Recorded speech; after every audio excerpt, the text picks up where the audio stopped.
5 bulan mangkrak Tribunars, pengerjaan jembatan di Antetoat akhirnya kembali dilanjutkan. Pengerjaan jembatan di Antetoat di Kecamatan Hoat Sorbay, Kabupaten Maluku Tenggara Malra akhirnya kembali dilanjutkan. Ini setelah akses vital bagi aksesibilitas Kecamatan Kei Kecil Barat yang juga menjadi penghubung bagi puluhan desa di kawasan tersebut mangkrak selama 5 bulan. Mengingat jembatan ini seharusnya sudah rampung di Februari 2025 lalu. Pantauan Tribun6.com Minggu 1 Juni 2025, nampak sejumlah rangka baja untuk pekerjaan pembangunan kembali jembatan telah tersedia. Material tersebut diletakkan di kedua sisi jembatan baik dari arah Dian Pulau maupun Tetoat. Sementara nampak dua tiang jembatan dari arah Tetoat telah diturunkan.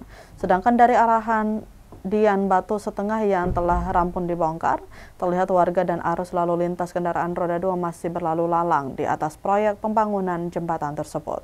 Salah satu warga Ohedian Pulau Lamu Haji Rawul saat diwawancarai Tribun6.com mengatakan, pekerjaan ini telah berlangsung selama 2 pekan.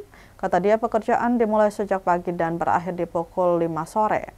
Diberitakan mantan Kepala Dinas Pekerjaan Umum dan Perumahan Rakyat atau PUPR Provinsi Maluku Ismail Usemahu menegaskan sebelum di hotmix, jembatan di Antetoat akan dipasangi bracing atau perkuatan terlebih dahulu.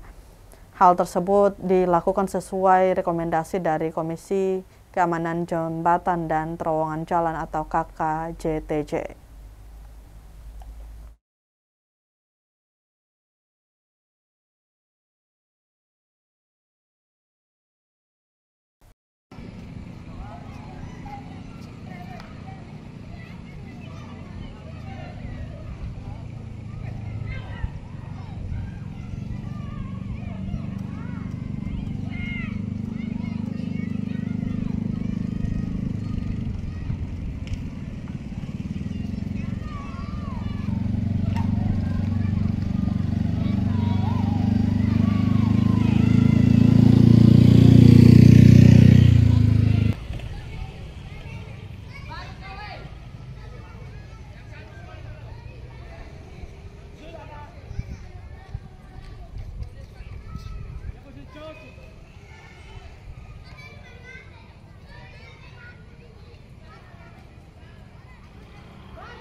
Download Tribun X sekarang, menghadirkan lokal menjadi Indonesia.